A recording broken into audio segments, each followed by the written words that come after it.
প্রিয় দর্শক বন্ধুরা, এই মুহূর্তের জন্য আপার প্রাইমারি থেকে গুরুত্বপূর্ণ খবর আপডেট। বন্ধুরা, আপার প্রাইমারি থেকে এই কারণেই গুরুত্বপূর্ণ খবর আপডেট বলছি, কারণ আর কি করলে, আর কি ব্যবস্থা নিলে তবে সিট আপডেট হবে নিয়োগের ক্ষেত্রে, কবে তাহলে পদক্ষেপ উঠে আসছে আর্জেন্ট খবর আপডেট। তাই ভিডিওতে সবটা তুলে ধরছি। ভিডিওটিকে স্কিপ করবেন না, শেষ পর্যন্ত দেখবেন, চ্যানেলটিকে সাবস্ক্রাইব করে সঙ্গে থাকবেন।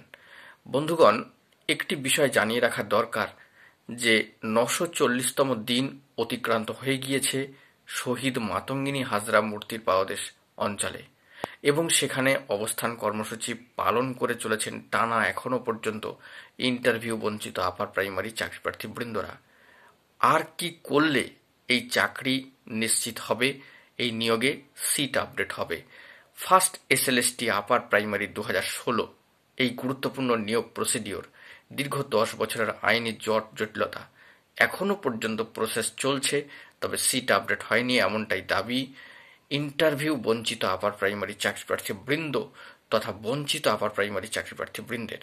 আর কি করলে এক্ষেত্রে সমাধান মিলবে, কবে ব্যবস্থা গ্রহণ করবে West Bengal central school service commission?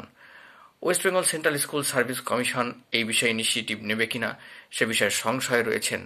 চূড়ান্ত পদক্ষেপ কবে নেবেন উৎকণ্ঠায় রয়েছেন প্রার্থীরা।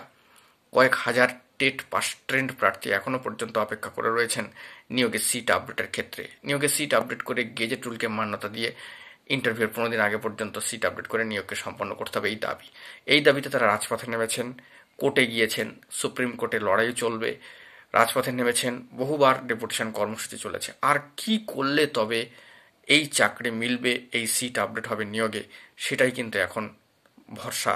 এখন মঞ্চকে অবলম্বন করেই কিন্তু এগোতে হবে। মঞ্চই কিন্তু শেষ কথা বলবে। বন্ধুরা, এটা কিন্তু মাথায় রাখতেই হবে। মঞ্চকে কিন্তু ভরিয়ে তুলতে হবে সিট আপডেটের বিষয়কে কেন্দ্র করে।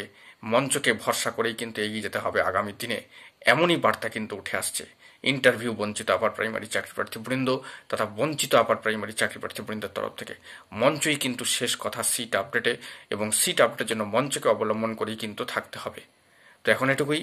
সকলে ভালো থাকবেন, চ্যানেলটিকে সাবস্ক্রাইব করে সঙ্গে থাকবেন। ধন্যবাদ।